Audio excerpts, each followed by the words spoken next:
championship from him. Now when he does his forces, only 3 minutes can you go and challenge the champion from Egu. Thank you very much. 3 minutes.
And this is the last chance again. If I side, you know, the other side again, and you this year. I am here in the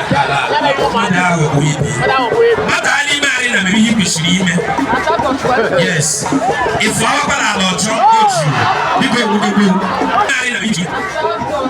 If I were a